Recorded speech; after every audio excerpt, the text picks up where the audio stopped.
하나님의 말씀 봅니다. 구약 성경 이사야 33장 1절에서 6절의 말씀까지입니다. 1절을 읽습니다. 너 학대를 당하지 아니하고도 학대하며 속이고도 속임을 당하지 아니하는 자여 화 있을진저. 내가 학대하기를 그치면 내가 학대를 당할 것이며 내가 속이기를 그치면 사람이 너를 속이리라. 여호와여 우리에게 은혜를 베푸소서. 우리가 주를 앙망하오니 주는 아침마다 우리의 팔이 되시며 환난 때에 우리의 구원이 되소서. 요란한 소리로 말미암아 민족들이 도망하며 주께서 일어나심으로 말미암아 나라들이 흩어졌나이다. 황충의 때같이 사람이 너희의 노량물을 모을 것이며 메뚜기가 뛰어오름같이 그들이 그 위로 뛰어오르리라. 여호와께서는 지극히 존귀하시니 그는 높은 곳에 거하시며 정의와 공의를 시온에 충만하게 하심이라. 내 시대에 평안함이 있으며 구원과 지혜와 지식이 풍성할 것이니 여호와를 경외함이 내 보배니라. 아멘. 오늘 읽은 말씀 가운데 10절의 말씀을 함께 읽도록 하겠습니다. 여호와께서 이르시되 내가 이제 일어나며 내가 이제 나를 높이며 내가 이제 지극히 높아지리니. 아멘. 이사야 28장에서 오늘 33장에 이르는 내용은 화라고 하는 주제입니다. 진노에 관한 겁니다. 먼저는 사마리아인들에게 28장 1절에 화를 내리겠다고 하셨습니다. 그리고 29장 1절에서와 15절에서 두 번째, 세 번째 화가 나타납니다. 네 번째 화는 30장 1절에 나타납니다. 그리고 또 다른 화가 32장에 있습니다. 31장 1절에. 그리고 오늘 33장 1절에 화에 관한 이야기를 합니다. 오늘은 어떻게 본다면은 그 화의 결론적인 이야기입니다. 누구에게 하나님이 화를 내리시는 것인가? 마치 바리새파들을 바라보면서 예수 그리스도께서 화 있을진저 바리새파들에게 하신 말씀처럼 하나님은 사마리아를 비롯해서 아리엘, 다른 말로는 예루살렘입니다. 그리고 오늘 본문의 주체가 되어지는 아수르와 같은 이러한 나라들을 향하여 하나님이 화를 내십니다. 로마서 1장에 보게 되어지면 하나님께서 이 자들에게 내가 화를 낼 것이다 라고 했습니다. 이것은 궁극적으로 심판을 말합니다. 하나님께서 화를 내신다. 이것은 다른 말로 한다면 진노를 내리시겠다는 것입니다. 왜 하나님께서 예루살렘, 아리엘에게 진노하시는 것인가? 물론 우리는 생각합니다. 죄를 범했으니까 그렇겠죠. 그럼 어떤 죄를 범해서 그런 겁니까? 안 믿어서 그런 것일까요? 못 믿어서 그러신 건가요? 어떻게 믿었기에 예루살렘을 향하여 하나님이 화를 내시려고 하시는 것인가? 아니면 오늘 우리 자신에게 반영시켜서 하나님이 나를 향하여 복수의 칼은 갈지 않으시는가?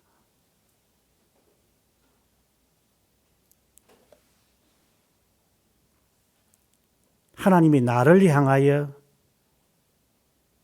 칼은 가시지 않으시는가? 진지하게 생각하시기 바랍니다. 너 행위와 너의 말을 내가 알고 있노니 내가 복수의 칼을 갈리라. 라고 하는 그런 심정을 우리가 어떻게 받아들일 수 있을까? 하나님께서 나를 심판하신다면 양심의 심판이신데 그것을 내가 견뎌낼 수 있을까? 견뎌낼 수 없다면 어떤 자세를 가져야만 하는가? 이길 수 없는 싸움을 막무가내 만용을 부려서 이길 것이라고 호언장담하는 자들이 하도 세상에 많아서 제가 고등학교 때 요즘 표현으로 한다면은 저희 학교 저희 학년 고등학교 3학년 때 그 짱이라는 자가 있었습니다. 싸움 잘하는. 그래서 제가 볼 때 좀 안 입고 왔습니다. 그래서 그 아이는 그 패가 지금 같으면 일진이라고 말하는지 모르겠어요. 뭐 그때는 그런 것들이 없었으니까. 그래서 제가 도전장을 던졌습니다. 한번 붙자 임마. 그래서 그 친구는 저를 보고 이게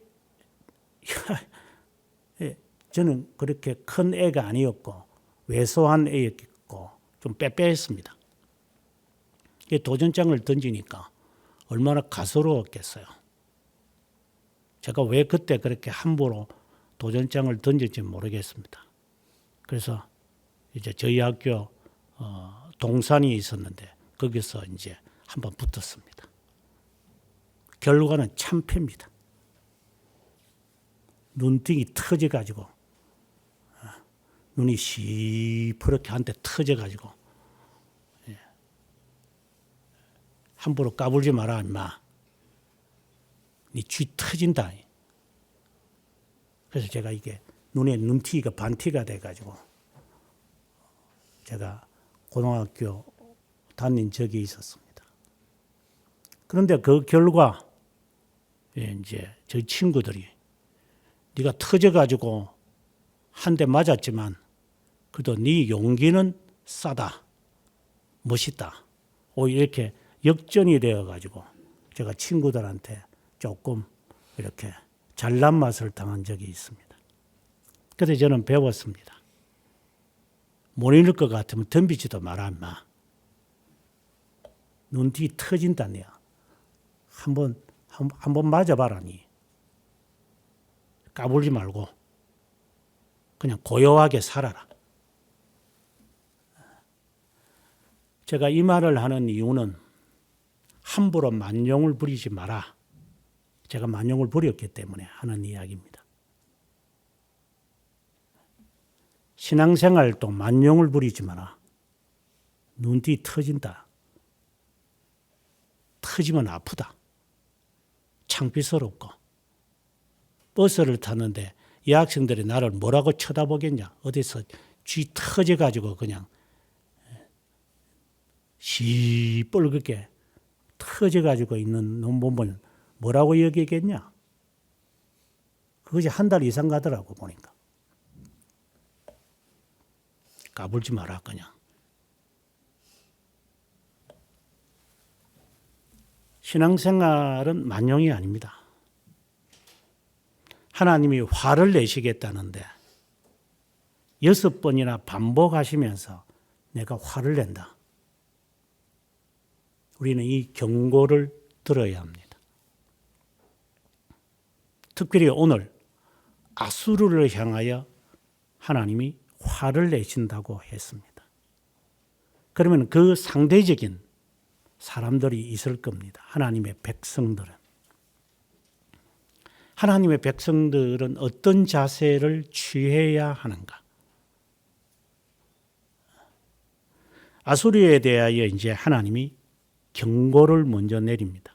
이 말은 히스기야 치정 동안에 활동했던 선지자들 가운데 예레미야, 이사야, 아모스 이런 등등의 정말 당대의 최고의 선지자들이 활동을 했습니다. 그런데 사네립이라고 하는 성경에는 아수르라고 되어 있습니다만은 이제 실제적인 용어로서 말한다면은 신아수르 이렇게 말해야 됩니다. 성경에 이제 바벨론이라는 이름도 나오지만 나중 되면 신바벨론이 등장을 합니다. 그래서 바벨론과 신바벨론, 아시리아와 신아시리아 조금 다릅니다. 성경에서 말하는 아수르는 신아시리아의 민족을 말합니다. 이들이 이제 지금의 팔레스타인, 가자 지역, 예루살렘, 지금의 전쟁이 일어나고 있는 이 지역을 이제 삼키려고 군사들을 데리고 와서 북이스라엘을 정복시켰습니다. 이스라엘 땅이 이제 몰락을 당하고 열 지파가 다 없어져 버렸습니다. 그리고 난 다음에 남아 있는 유다 그리고 반쪽짜리 베냐민 지파, 유다 지파 안에 이제 베냐민 지파가 있었습니다. 이 지파를 이제 삼키려고 이제 히스기야의 예루살렘을 둘러쌌습니다. 적어도 18만 명이 둘러쌌습니다. 엘리야 시기에 아람 군대가 쳐들어왔을 때 그 포위의 그 강함이 얼마나 셌기에 사람들이 자녀들을 삶아 먹었다 이렇게 했습니다. 오늘은 너 자식 삶아 먹자 이렇게 해서 그 정말 참담하고 이루 상상을 초월하는 시대도 있었습니다. 히스기야 시대가 그랬습니다. 북이스라엘 열 지파를 다 없앴는데 조그마한 요거 유다 지파, 우리나라 같으면은 지금 우리가 살고 있는 이 경기도 정도밖에 안 되는 요 땅덩어리 요거 삼키는 거는 아무것도 아닙니다. 그래서 이 사네립이 군대를 데리고 와서 이제 포위했습니다. 안에 있는 사람들은 기아에 시달리고 있습니다. 그런데 지혜를 허락해서 히스기야가 그 예루살렘 지하 통로에 물이 들어오도록 만들었습니다. 그래서 물은 겨우겨우 마실 수 있었고 나머지는 점점 음식은 없어져 가서 사람들이 기아의 현상에 빠지게 되었습니다. 하는 수 없이 이사야는 그들에게 이제 은 1000달란트와 그리고 금 300달란트를 보내어 가지고 마치 유화 정책을 폈습니다. 그래서 사네립이 그것을 받고 난 다음에 물러간 듯 싶었는데 또다시 쳐들어왔습니다. 바로 성문 바로 앞에까지 쳐들어와 가지고 랍사게라고 하는 사절단을 보내어서 히스기야를 믿지 말라. 히스기야 말 듣지 말라. 북이스라엘을 하나님이 몰락시키기 위해 우리를 들어 썼는데 이제 이 남유다에 대하여도 하나님이 징벌을 내리려고 하나님이 우리를 선택한 거다. 그러니 우리를 선택해라. 우리한테 굴복해라. 아니면은 다 죽여버린다. 하는 이야기를 이제 히브리어 말로 하게 됩니다. 이 이야기를 듣게 되어진 히스기야는 절명 위기에 빠졌습니다. 여러분은 어떤 생각이 듭니까?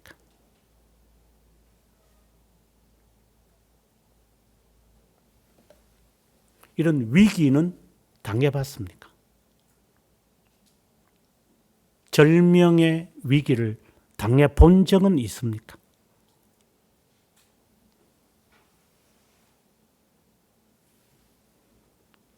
하나님을 믿지 마라. 하나님을 믿기 때문에 이런 일을 네가 당하는 거다. 그 하나님을 믿는 그 방법이 워낙 다양해서 어떻게 믿는 게 하나님을 믿는 것인지는 또 다른 주제겠지만 우리처럼 믿어라 이 말입니다. 나처럼 믿어라. 그러면 편할 거 아니냐? 왜 이 지경에 와서 하나님을 의지한다고 하는 말이냐? 하나님이 뭘 도와주더냐? 네가 죄를 범해도 하나님이 너에게 벌을 내리시더냐? 그리고 저 사람들은 잘 타협하며 잘 사는데 너는 왜 그렇게 하나님만 고집하냐? 그 하나님을 믿고 따르는 것이 바른 것이냐? 라고 하는 등등의 질문이 랍사게를 통하여 전달될 수밖에 없는 거예요. 랍사게에 의하면 너희가 죄를 범했으니까 하나님이 우리를 보냈지. 그것도 그럴 만해요. 그의 아버지 아하스가 공격을 당할 때 애굽 나라를 의지한 거거든요. 그러니까 아람 군대가 쳐들어올 때 이미 자기는 다 만반의 준비를 해놓고 이사야가 찾아와서 한 징조를 구하라고 하니까 아하스는 아이 뭐 하나님께 뭐 그런 것까지 구하겠어요? 라고 하며 하나님께 징조를 구하지 않았습니다. 그때 아하스가 임마누엘을 그에게 선포합니다. 하나님은 노하셨습니다. 아하스의 그 짓을 보고 이미 내가 무슨 방편을 다 마련해 놨기 때문에 하나님 기도할 이유가 없어요. 위기를 직면할 이유가 없어요. 지는 지가 다 방편을 만들어 놨기 때문에 부한 자예요. 가난한 자가 아니다 이 말입니다. 기도해야 할 이유가 없어요. 배가 부르기 때문에.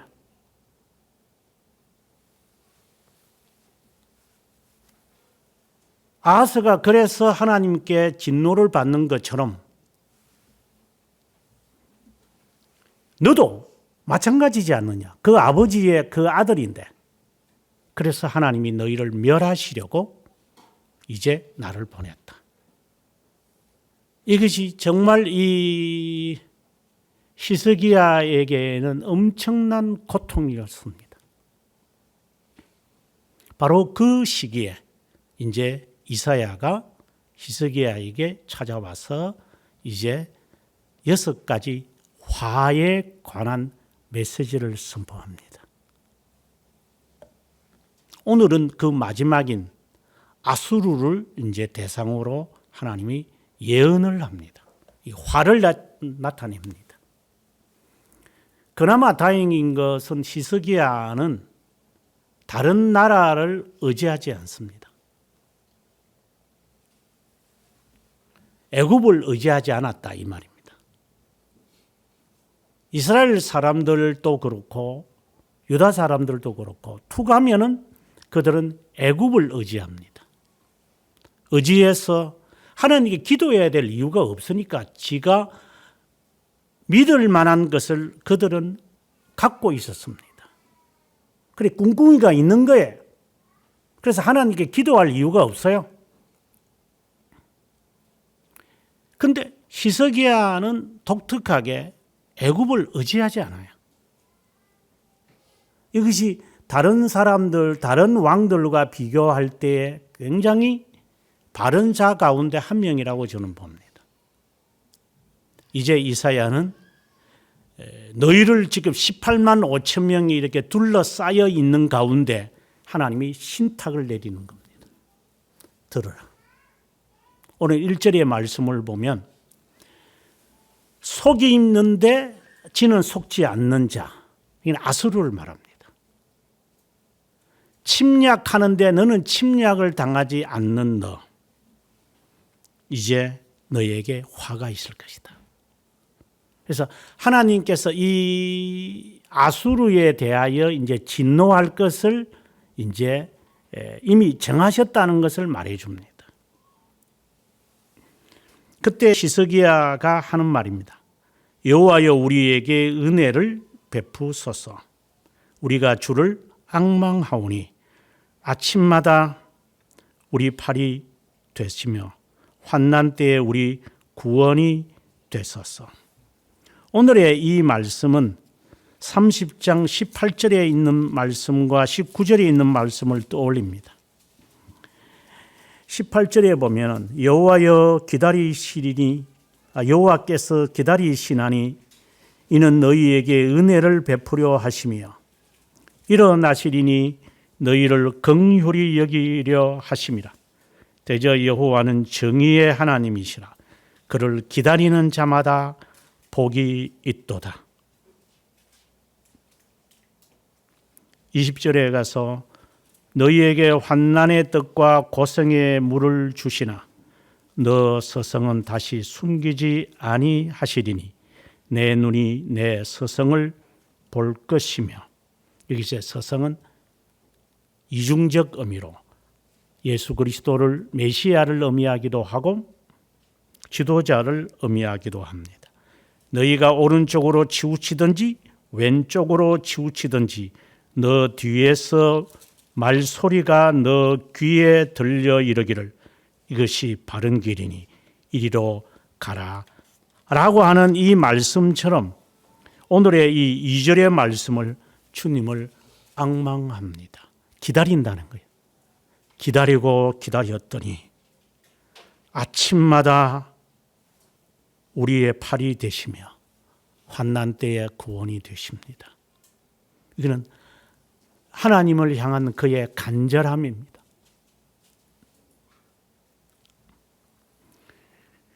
그리고 결론을 내리기를 3절에 민족들이 도망하며 주께서 일어나심으로 말미암아 나라들이 흩어질 것입니다.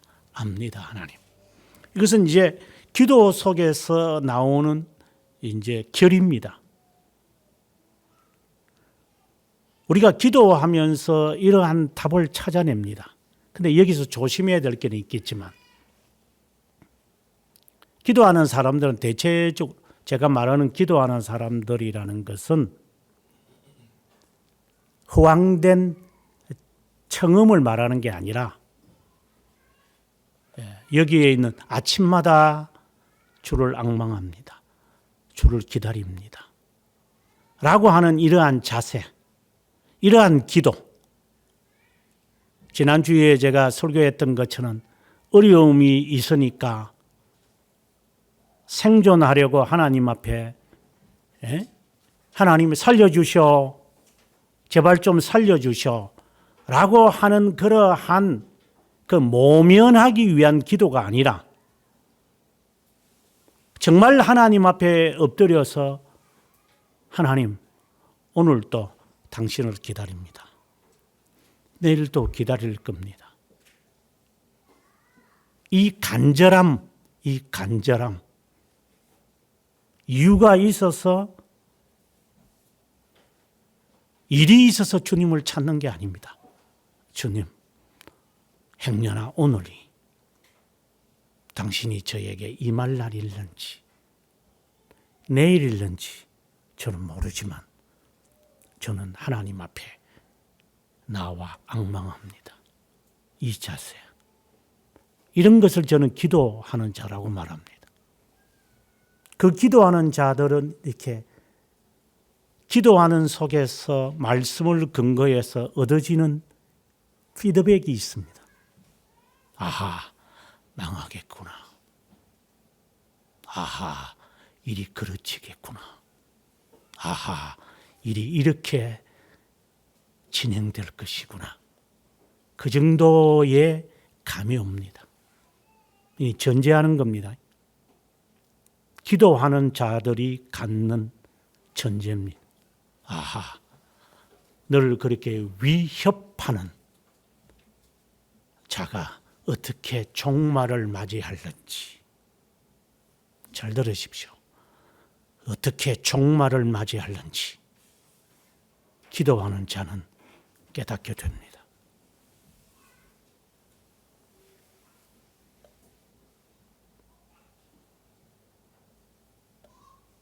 기도하는 자는 깨닫습니다. 이것이 이렇게 되겠구나. 이게는 특이한 계시를 말하는 게 아닙니다. 기도하는 사람입니다. 특세해서 하는 기도를 말하는 게 아니라 낮이면 밤마다 힘들 때는 즐거울 때라도 주님 사랑합니다. 그런 자에게 내가 숨기겠느냐? 아브라함에게 내가 숨기겠느냐? 하신 것처럼 기도하는 사람들을 무시하면 안 됩니다. 은사 받는 자를 무시해도 되지만 기도하는 사람을 무시하면 안 됩니다.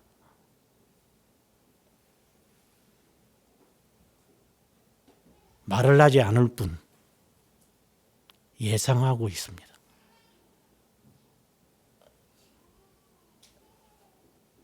하나님이 아수를 흩으시겠구나. 망하게 하시겠구나. 너 쌓은 공력이 하루아침에 집처럼 사라지겠구나. 만용을 부리지 말아야 할 텐데. 그 정도 하면 될 텐데. 더 이상 나가는구나. 얼마나 매를 더 맞으려고. 이것을 감이 옵니다. 피드백이 옵니다.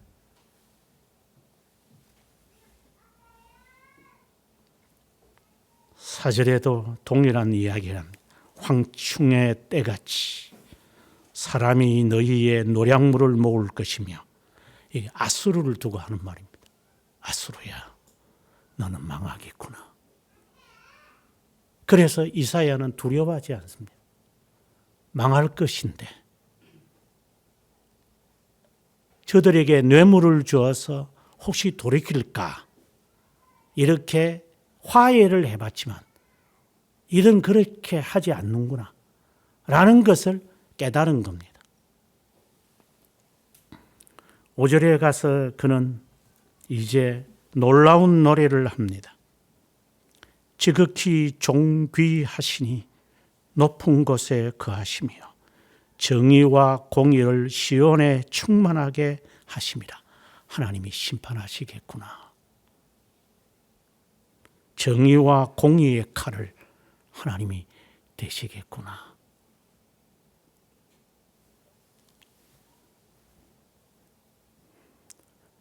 (6절에서) 너 시대에 평안함이 있으며 구원과 지혜와 지식이 풍성하실 것이니 여호와를 경외함이 너의 법이다.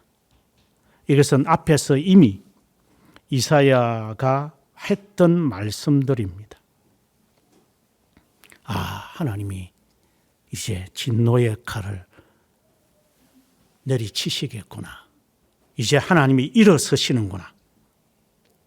10절에 보면은 내가 이제 일어나며 높이며 높아지리라. 이건 하나님이 심판대에 오르겠다 이 말입니다. 분명히 말합니다. 하나님의 진노의 대상이 되지 마십시오.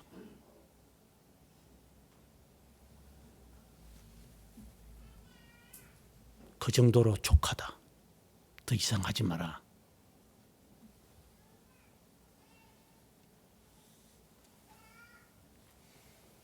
다시 현실로 돌아옵니다. 7절에. 그들의 용사가 밖에서 부르짖으며 평화의 서신들이 슬피 곡하며, 여기서 전사, 용사, 여기에서는 아수르의 군사들과 7절에 나오는 평화의 사신들은 유다의 그 사신들이 있습니다. 세 사람이 등장을 하는데, 이 세 사람들이 찾아가서 우리나라 인조 때 이제 인조가 반정을 해가지고 광해를 몰아내고 했을 때 이제 오랑캐라 그러죠. 그들이 쳐들어와서 우리 여기에 잠실, 그게 삼전도 굴욕을 하는 것처럼 이들이 가서 뇌물을 바치면은 공격하지 않을 거라고 하다가 만용을 부리다가 인조가 국치를 당하고 말죠. 이게 만용이라는 겁니다. 임진왜란이 일어나지 않을 거라고 장담을 했다가 저런 놈들이 우리나라를 치겠느냐고 했습니다. 하지만 쳐들어옵니다. 여담이지만 우리나라는 칼을 쓰는 장수들이 별로 없었습니다. 활을 잘 쏘았습니다. 그런데 일본 애들은 칼을 잘 씁니다.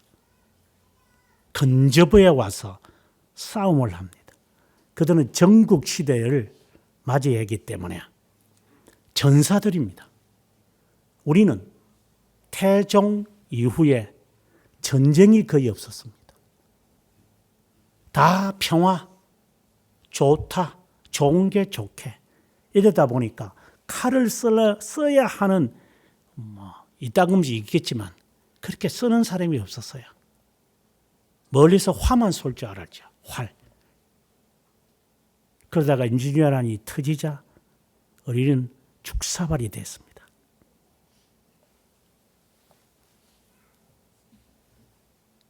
준비하지 않다가 우리는 무참하게 짓밟혔다 이 말입니다. 물론 5년의 기나긴 전투를 하다 보니까 내전으로 인해서 그들이 물러가는 거지 우리가 잘나서 물러가는 건 아닙니다. 명나라가 쳐들어와서 우리를 도와주었으니까 그나마 우리가 생존할 수 있었던 것이 우리가 6.25를 이겼습니까?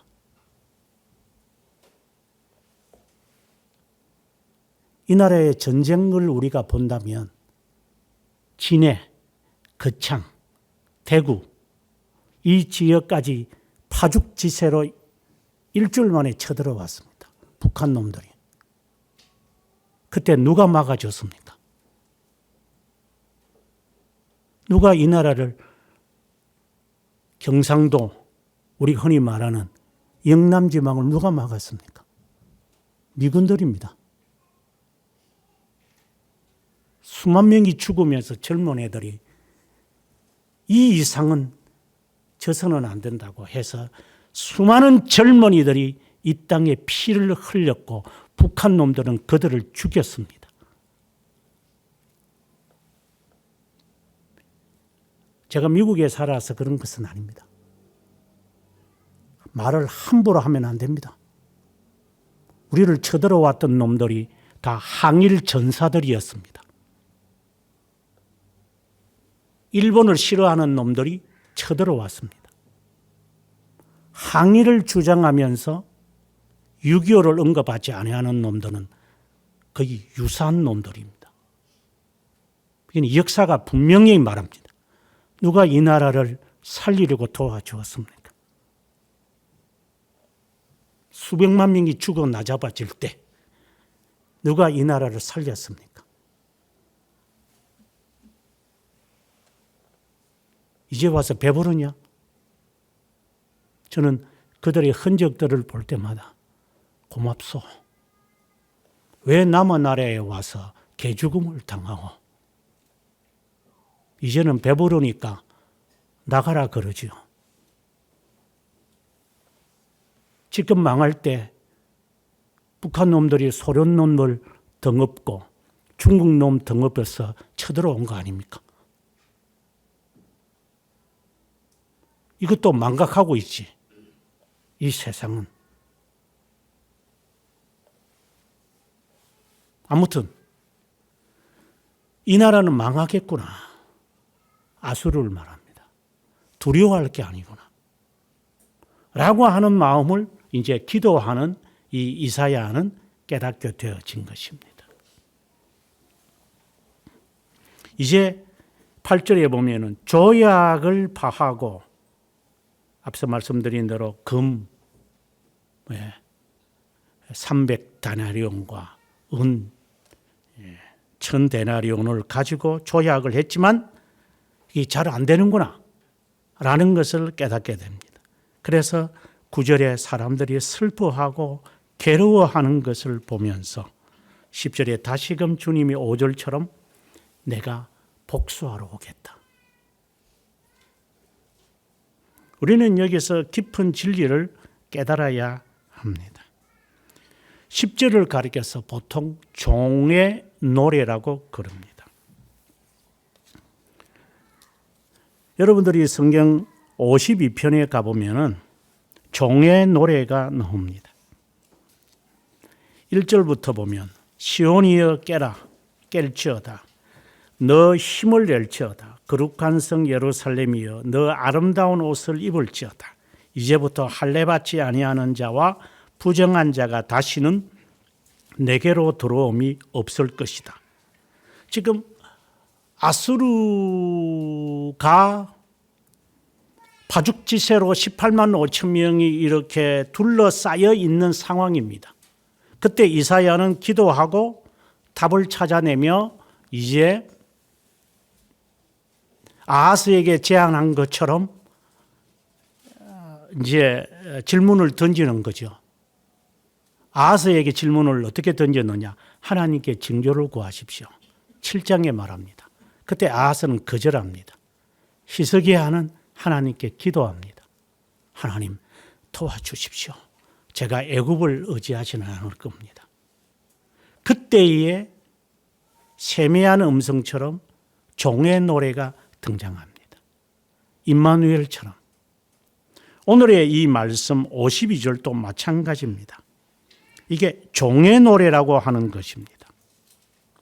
2절에 보면 너는 티끌을 털어버릴지어다. 예루살렘이여 일어나 앉을지어다. 사로잡힌 딸 시온이여 내 목의 줄을 스스로 풀지어다. 이것은 무엇을 의미하느냐 하면은 이제 위기를 직면해 있는 히스기야에게 지금 당장 이 문제를 풀고 싶은데 하나님은 이 위기를 직면했을 때 예수 그리스도가 죽임을 당하고 심판하실 거라는 것을 예언해요. 이것이 종의 노래라고 그러는 겁니다. 이건 매우 이사야 선지자가 우리에게 주는 이게 출입과 같은 겁니다. 지금 내가 배고픈데 지금 40일 금식했는데 사탄은 와서 뭐라고 합니까? 배고프지? 돌을 가지고 떡을 만들어 먹으면 되잖아. 너 하나님의 아들이잖아. 그때 주님은 그에게 하나님을 시험하지 말라라고 합니다. 이게 상당히 이해가 잘 안 되는 부분입니다. 지금 나에게 아수르가 쳐들어와서 18만 5천 명이 있고 지금 여기서는 지금 굶어 죽어가는 사람들이 생긴 마당에 하나님께 구하라니 이게 말이 되는 이야기입니까? 근데 이사야는 합니다. 그 안에서 이제 이사야는 종의 노래를 그에게 들려주는 겁니다. 이것이 정상적인 기독교인들의 노래입니다. 예수님께서 누가복음 24장에서 도망가는 엠마오로 가는 이 두 명에게 주님 말씀을 하시면서 이렇게 말씀합니다. 인자가 고난을 당한 후에 영광을 얻는 것이 당연한 것이 아니냐. 그들은 이것이 그들의 양심의 꽃입니다. 이렇게 고난을 당한 후에 영광을 받는 것이 당연한 것이 아니냐. 이게 종의 노래입니다. 이 종의 노래라는 게 무엇을 의미하느냐 하면 이 사람이 아플 때 예를 들어서 이가 아프다면 그때 이에 대해서 사람은 관심을 갖습니다. 사람이 자기가 배가 고플 때 음식에 대해서 시선이 갑니다. 장발장처럼. 사람이 가난할 때 누가 도움을 주는 이것이 눈에 들어옵니다. 귀가 솔깃해집니다. 자, 지금 어려움에 처해 있는 위기입니다. 이 위기 때에 이사야는 이제 출애굽이라고 말을 제가 했을 뿐이지 실제는 이중적인 메시지를 전합니다. 이것이 기독교인들의 위기를 탈출하는 유일한 길입니다. 우리는 예기치 않는 일들을 우리는 직면합니다. 욥을 보시면 예기치 않는 일을 당한 사람입니다. 그때 그가 했던 말을 잘 새겨 들어야 합니다. 나에게 주신 자도 하나님이시고 거두시는 분도 그분이시다. 그분만이 찬양을 받으셔야 한다. 이게 종의 노래입니다. 인자가 고난을 겪고 난 다음에 영광을 얻는 것이 당연한 것이 아니냐. 그러면 여러분들이나 우리가 여기에 자신을 곰곰이 생각해 봐야 합니다. 지금 내가 일어나고 있는 이 많은 일들, 질병이든 망하는 것이든 가난이든 뭐든지 다 좋습니다. 일이 실패든 그때 인간은 위기를 직면합니다. 이 크라시스라고 하는 겁니다. 내가 더 이상 할 수 없는 지경에 있을 때 그걸 우리는 위기라고 그럽니다. 그때에 음성을 들어야 됩니다. 음성 듣는다고 해서 이렇게 목소리를 듣는 것은 아니라 세미한 음성입니다. 그게 종의 노래입니다.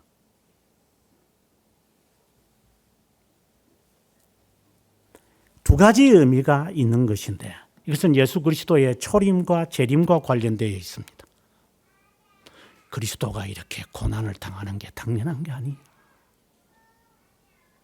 그래서 히브리서 2장에서는 고난당하였은즉 고난당하는 자를 주께서 체휼하신다고 하십니다. 우리는 어떤 상황이든지 간에 내가 잘못했든 예기치 않든지 간에 우리는 위기를 직면할 때 옵니다. 천정병력 같은 이야기들이 있어요, 실제로. 그걸 우리는 피하려고 합니다. 그걸 원하지 않습니다. 사람들은. 끔찍하니까. 그래서 어른들은 이것을 알기 때문에 제발 하지 마라. 당해보면 끔찍하다, 사람이. 왜 얼굴에 주름살이 생기겠냐? 걱정과 근심 때문에 그렇다. 제발 그런 일을 당하지 않도록 간절한 마음으로 바른 부모들은 이야기합니다. 위기라는 것은 정말 이 간담이 싸늘해집니다. 오래전에 이 교회에 잠이 안 오는 성도가 찾아왔습니다. 자기는 잠을 못 자겠대요. 잠을 자도 1시간도 못 잔다고. 자기는 미칠 것 같아 그러더라고요. 그래서 교회를 안 다니는 자기 남편을 데리고 저희 교회를 찾아왔어요. 좀 무슨 은사를 통해서 좀 잠을 자게 되었으면 좋겠다. 그래서 수면제를 먹어도 잠이 안 온대요. 참 정말 사람 미칩니다, 이거는.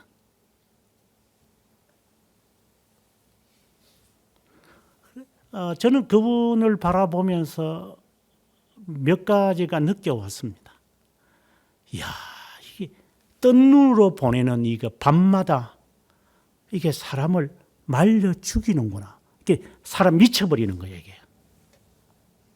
그것을 바라보는 가족들, 이것도 미쳐버려요, 이게. 이것이 하나의 그분에게는 위기예요. 위기 직면하면 괴롭습니다. 함부로 나대지 마라 이 말입니다.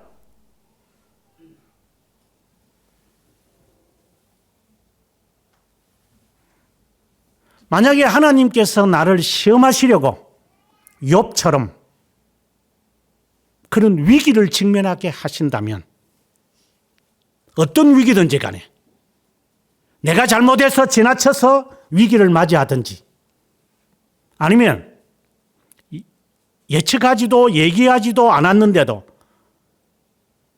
재산이 졸지에 없어져 버린다면 그때 탈출하는 기회는 하나밖에 없습니다. 고린도전서 10장 30절에 있는 말씀처럼 시험 당할 쯤에 피할 길을 예비하신 주님.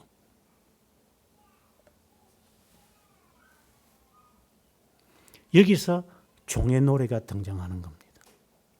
그러면 종의 노래라는 것이 무엇인가? 그리스도의 고난을 말하는 겁니다. 저는 오늘 오전에 공부하면서 이런 질문을 던져서 시간을 오늘 할애했습니다. 초대교회 성도들이 왜 예수를 믿었나?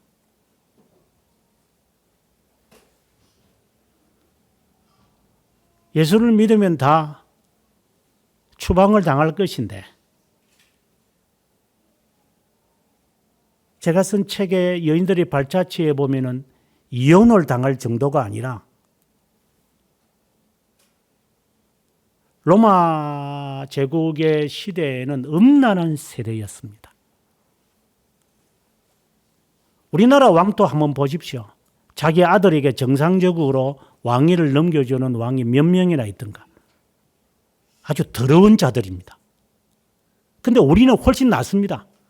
로마 시대는 더럽습니다. 개가 훨씬 더 깨끗할 겁니다. 쾌락의 도시였습니다. 그래서 자기 자식에게 왕권과 이게 황제권을 넘겨주지 못합니다. 그래서 자기 자식이 왕이 되는 사람은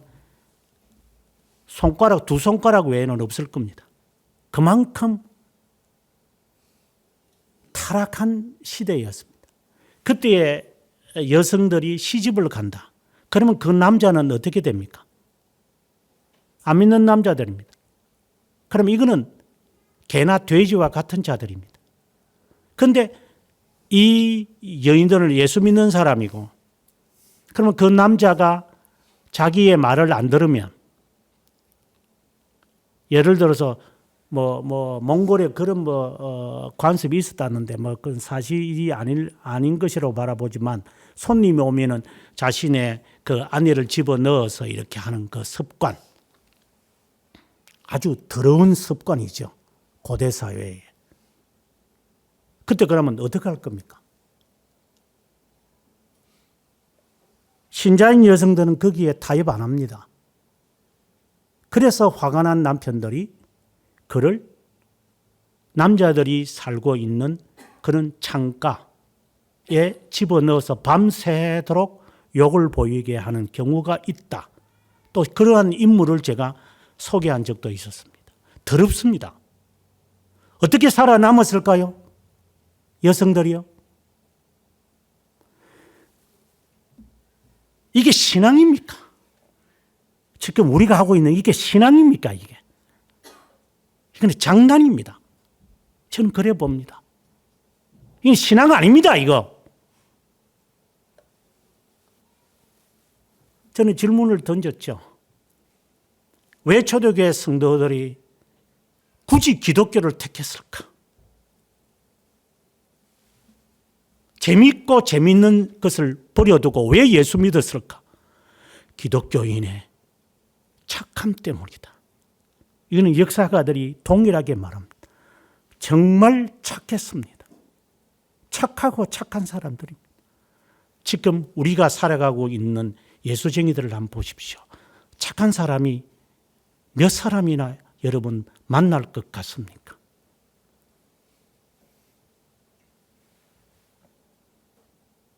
거의 없을 겁니다. 이것이 저에게는 괴로움입니다.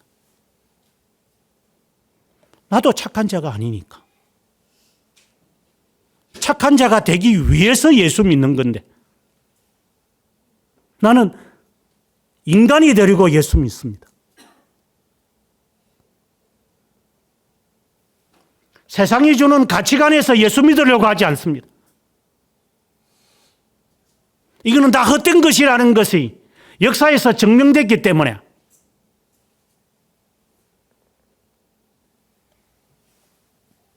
이렇게 살아가는 것이 목사가 아니라고 알고 있기 때문에 그런 목사질은 안 하려고 합니다.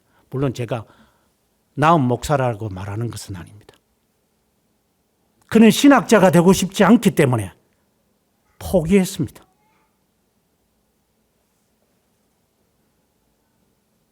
하나님이 억지로 만드시는 것이지만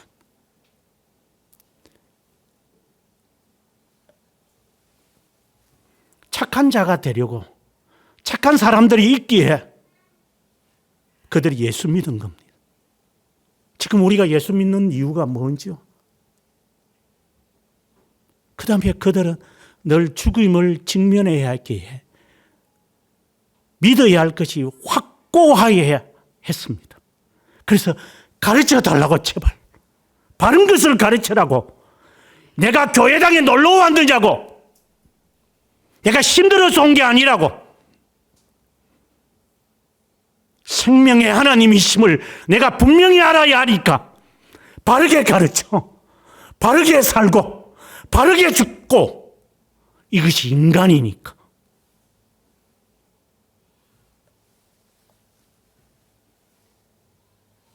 그래서 이것이 바른 길이라고 말하면 그 길로 갈 거니까. 당신들은 왜 예수 믿어요?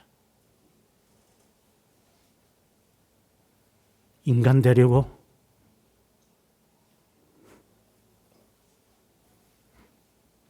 바르게 알려고? 그것이 생명보다 귀한 것이냐? 예, 내 생명보다 귀합니다.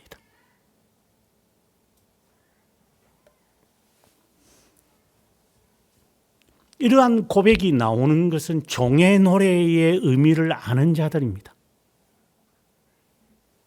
그분이 고난을 당하셨기에 나도 참고 견딘다. 기다린다. 몇 날이든 몇 년이든 죽을 때까지. 이게 종의 노래를 하는 사람들입니다. 당신이 고난 당하셨기에 하나님, 저는 당해보질 않았습니다. 매도, 따돌림도, 억울함도, 쫓김도 당한 게 하나도 없습니다.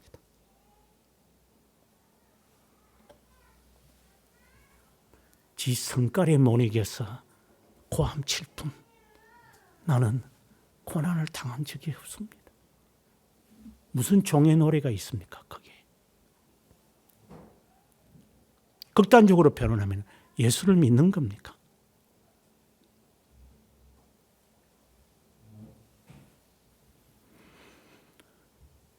종의 노래의 두 번째 측면은 심판입니다. 당신이 심판하십시오.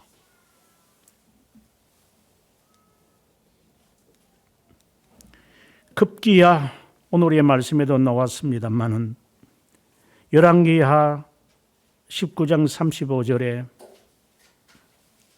오늘의 이 말씀이 있고 난 그 다음 날 아침에 나가보니 18만 5천 명이 송장이 되었더라. 이랬습니다. 이게 종의 노래에 대한 결과입니다.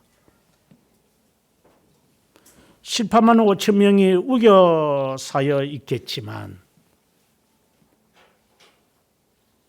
엎드려지지 않는다. 사도 바울의 고백입니다. 거꾸로 떨림을 당해도 넘어지지 않을 것이다. 이 말은 보통 우리가 무릎 안 꿇어? 말 안 들어?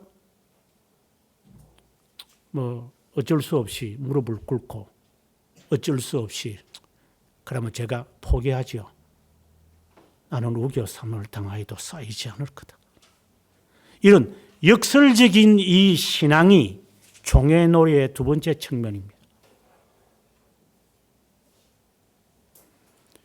다른 말로 한다면 하나님의 심판자이심을 기억하는 겁니다. 그런 말을 제가 자주 하지만 여러 사람들은 잘 알지도 못하면서 디트로이트 갑자기 옥중 서신을 쓴 폰 헤퍼. 젊은 애들은 뭣도 모르고 그 사람 글이 좋다고 그렇게 하고 이렇습니다만 그 사람은 극단적인 자유 신앙인입니다. 히틀러의 압정에서 못 이겨서 독일로 친구들의 초청에 의해서 왔다가 자신의 독일이 저렇게 악랄하게 변해가는 것을 보고 다시 독일로 왔습니다. 굉장히 훌륭한 사람이죠. 그 측면을 본다면. 그리고 급기야 히틀러를 죽이기 위해서 암살을 기도하다가 발각되어져서 그는 이제 사형을 당합니다. 인간적으로 보면은 멋있는 사람이죠. 저는 멋있다고 보질 않습니다. 히틀러의 압정 속에서 우리가 아다시피 1,000만 명 이상이 죽습니다. 악랄하게 죽죠. 하지만 유태인들이 나중에 이제 조금 극단주의자들이 좀 있어서 맞사더라 이래가 이 사람들이 이제 전쟁이 끝난 뒤에 그 독일 아이들을 이제 금가하는 데 앞장서는 것이 있었지만 그들은 대꾸 안 합니다. 그 말은 저항하지 않습니다. 저는 잘 이해가 안 되는 민족입니다.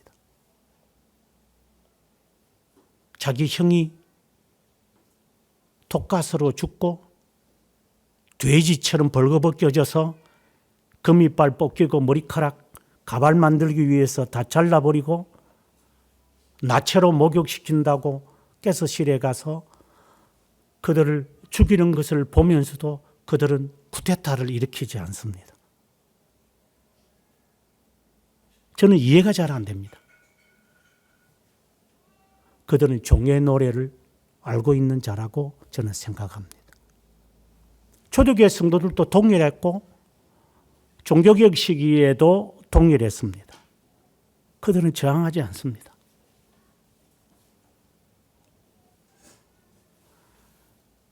이러한 삶이 저는 종의 노래를 믿는 사람들의 자세라고 봅니다. 신앙이 있는답시고 조금 나를 오해하거나 나에게 듣기 싫은 소리 하면 우리는 바로 튀쳐나갑니다. 튀어나갑니다. 이게 무슨 예수쟁입니까? 예, 예수쟁이 맞죠. 그것 때문에 자기는 또 우는 겁니다. 하나님, 아직도 내 마음속에 도사리고 있는 이 악성, 이 괴혈병과 같은 것이 남아서 이게 가만히 있지 못합니다. 하나님 왜 이렇지요? 그리스도의 그 종의 노래인 것처럼 그리스도의 아픔을 얼마나 내가 알고 있는지요. 당신을 채찍으로 때릴 때 당신은 왜 침묵하셨나요? 하나님, 저는 견디지 못할 것 같아요. 라고 하면서 또다시 일어서는 사람들, 예수쟁입니다.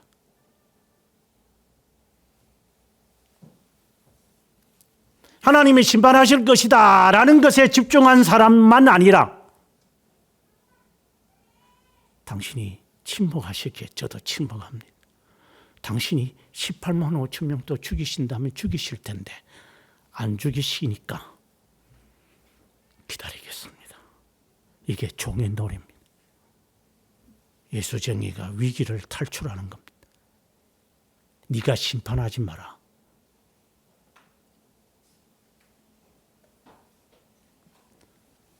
우리 주위에서 예수쟁이들을 보면 지가 심판당합니다. 지가 기분 나쁘니까 이런 짓, 지가 안 좋아하니까 저런 짓, 지가 판단 다 합니다. 그런 자에게 무슨 종의 노래가 있습니까?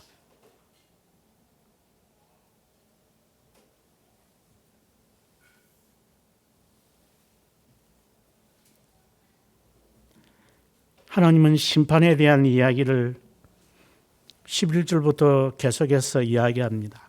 겨처럼 집처럼 내가 다 해버리겠다. 그러면서 15절에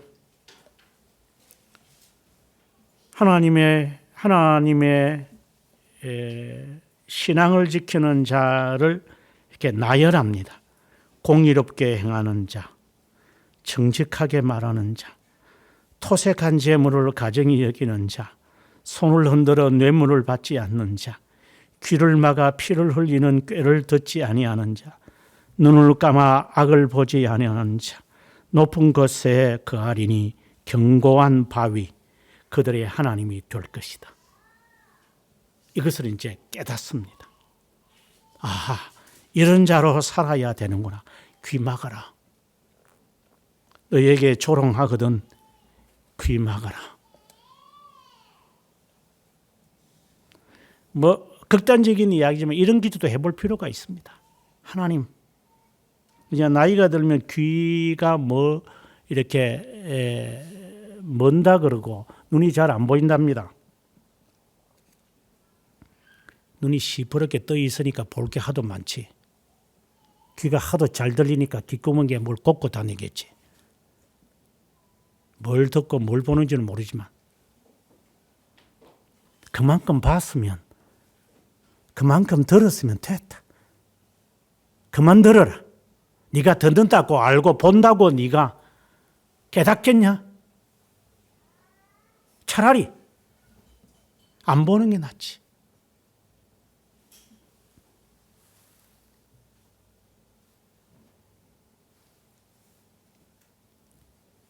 그래서 저는 제 어머니를 존경합니다. 나 목사, 사지 마라. 70여 년간 내가 들어봤는데 들을 게 별로 없더라.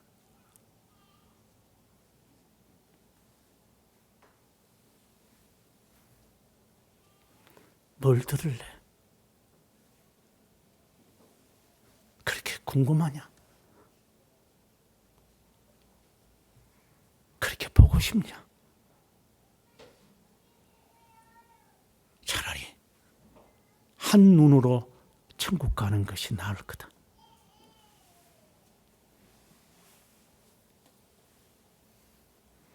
여기 있는 말씀대로 정직히 말하는 자, 손을 흔들어 뇌물을 받지 않는 자, 귀를 막아 꾀를 듣지 않는 자, 차라리 듣지 말자.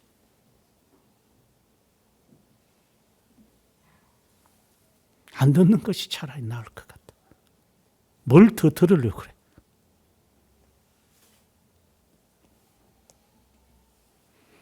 그런 자만이 17절부터 그가 보는 것이 있습니다. 그리고 그 자가 20절에 우리 절기의 쉬운 성을 보라. 내 눈이 안정된 처소인 예루살렘을 보리니 그의 말뚝이 영영이 뽑히지 아니할 것이요. 저는 이 말씀을 읽으면서 마음이 설렜습니다. 너가 더 이상 보지 않고 길을 막아 이제 보이느냐?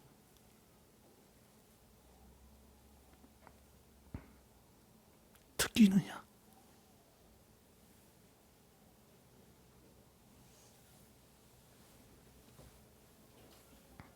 헬렌 켈레이의 저서를 읽으면서 어릴 때 이런 생각이 들었습니다. 보지도 못하고 듣지도 못하는 당신이 아름다운 노래를 어떻게 지을 수 있을까?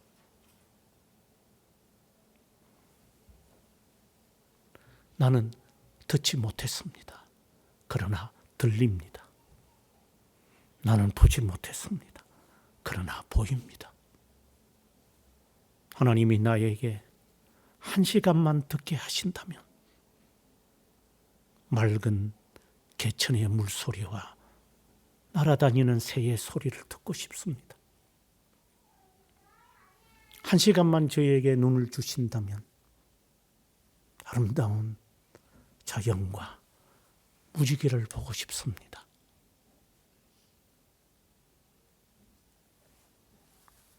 그만 보십시오. 그만 들으십시오. 그러면 보입니다. 주님의 영광이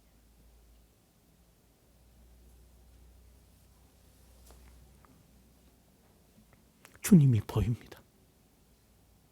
주님 계셨습니까? 그래. 언제까지 계셨습니까? 영원히. 몰랐습니다. 너 눈이 다쳤어. 다른 것을 보노라. 너는 보지 못했을 뿐이다. 그때 보입니다. 주님이. 그냥 우화처럼 말하는 게 좋겠습니다만은 평양의 박치기 왕이라고 하는 목사, 그때는 깡패 선교사님이 그러니까 파란 눈동자가 와서 사람들을 감화시키니까 그 꼴 보기 싫어가지고 이제 저는 죽여버리겠다고. 그래서 숨어서 기다리는데 지나갈 때 2명이 있고 집에 들어가면 그 혼자밖에 없는 것을 보았다. 그래서 이것이 어떻게 된 일인지 반복된 후에 그에게 무릎을 꿇고 이게 어떻게 된 거냐고. 아니라고 저는 혼자였다고. 근데 당신의 눈에는 주님이 보이셨습니까? 물론 기독교 100년사에 나오는 이야기입니다만은 저 어릴 때 그 책을 읽으면서 주님이 보이는구나. 왜 내 눈에는 안 보이지? 왜 내 눈에는 안 보이는 거야?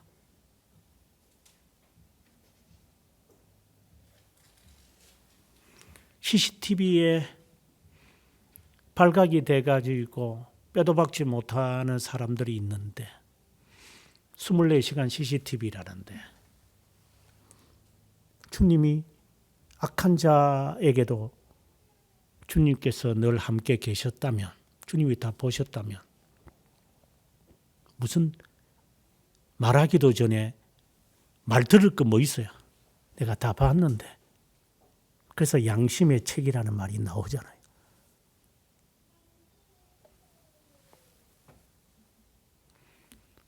만약에 그러한 것처럼 주님이 다 계셨습니까? 주님이 보인다. 그런 사람 앞에 무슨 심판의 법정이 있겠어요? 내가 한다. 내가 한다. 지금 우리가 이 종의 노래를 과연 부를 수 있을까? 주님의 고난, 지금 주님 오늘이 우리 교단에서 말하는 부활주일이더라고. 실컷 사순절 지킨다고 시끄럽게 해놓고서는 로만 카톨릭 했던 쓰레기 같은 거 행한 것은 오늘 부활주일이라고 하얀 옷 입고 교회 갔겠지? 거짓 우상 숭배를 하면서 하나님을 섬긴다고 가정한 것들이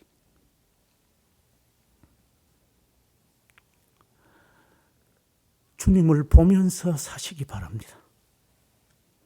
그 사람은 예기치 않은 이런 위기의 속에서 주님의 고난을 몸소 체험하는 자들입니다. 그래서 다시 일어서는 겁니다. 내가 이렇게 일어서면 주님이 탈출시키겠지, 그런 생각을 하지 않습니다. 그냥 그렇게 해내려가는 것입니다.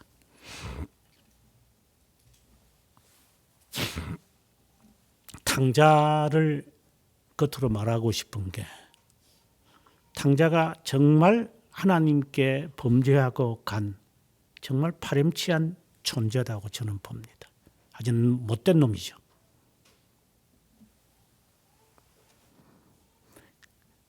돈 다 쓰고 지 할 짓 다 하고 난 다음 배가 고프니까 아버지 집으로 찾아오는 겁니다. 그때 그가 하는 말입니다. 스스로 돌이켜 이르되 내 아버지에게는 양식이 풍족한 품꾼이 얼마나 많은가. 나는 여기서 줄여 죽는구나 하면서 그는 아버지에게로 걸어옵니다. 그의 발걸음이 어땠을까? 아버지를 떠날 때 발걸음과는 전혀 다른 발걸음입니다. 그는 돌아옵니다. 내가 종으로 평생 살겠습니다. 그래서 돌아온 겁니다. 그때 아버지가 하는 말이 죽었다가 살아왔다. 저는 우리 자신에게 묻습니다. 너는 세상을 등지고자 하여 이 길로 들어선 것은 맞느냐? 그게 대답을 하십시오.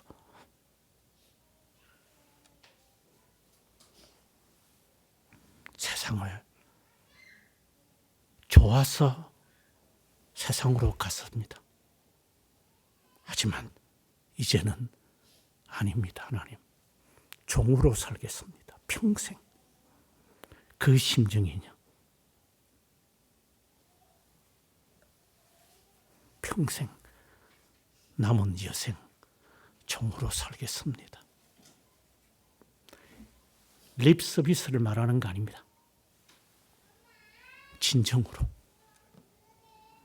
그것이 진정이라면 위기를 직면할 때 어떻게 해결할 길을 그는 찾아낼 겁니다.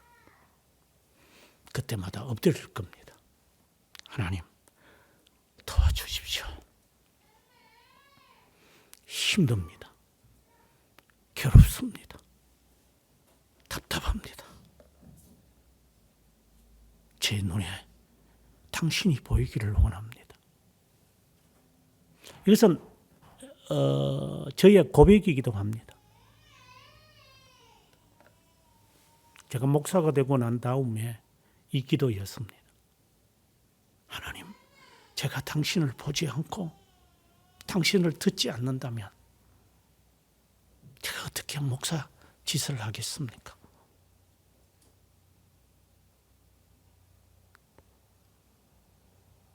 하나님은 당신을 보기를 원합니다. 당신에게 듣기를 원합니다. 그것이 저의 젊은 목사의 소원이었습니다. 주여, 보시소서. 듣게 하소서. 정말 간절했습니다. 청년 때 제 앞날 때문에 하나님 앞에 금식하며 철야했던 그것보다도 더 간절했습니다. 목사가 되고 난 다음이니까. 그때 저는 그 시간들 속에 저는 깨달았습니다. 나는 항상 너 곁에 있었다.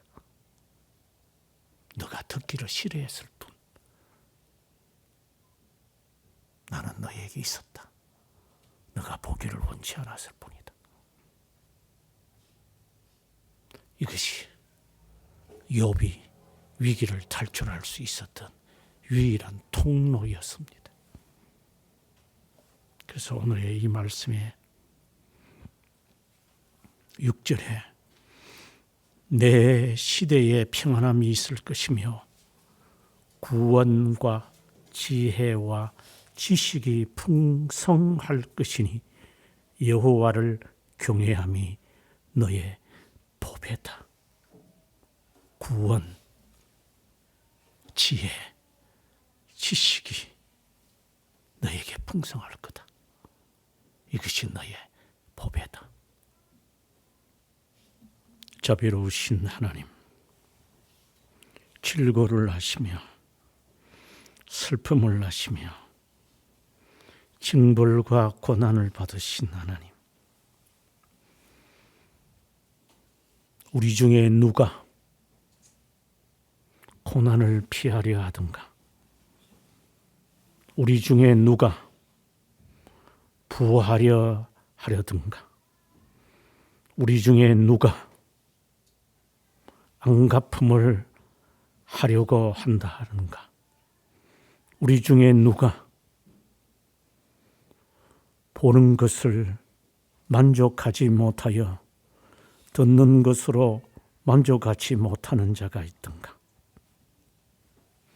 하나님, 늘 부족하고 연약해서 고무줄과 같아 제 모습 부리지 못하고 되돌아가는 듯한 제자리에 뛰는 듯한 느낌을 받지만 이것이 바른 길이면 평생 이 길로 가기를 원합니다. 이것이 신앙의 선배들이 저희에게 가르쳐 줬던 길이고 이것이 이단자들에게서 배워왔던 경고이기에 이렇게 바르게 참되게 말씀을 따라 배우려 하고 겸손하고 자기 십자가 짊어지고 묵묵히 구속자가 우리에게 제시한 길로 걸어가는 것이 합당한 길이고 따르기로 고백을 하고 평생 이 길에서 미끄러지거나 무릎을 꿇을 수는 있어도 다시 일어서서 이 길로 가는 자들이 되기를 바라옵고 종의 노래를 함부로 부르면서 종 되시며 영광의 주가 되시는 주님을 따를 수 있기를 바라옵고 그 언젠가 주님 곁에 있기를 바라오며 영원한 심판자이시며 구속자이신 예수 그리스도의 이름으로 기도합니다. 아멘.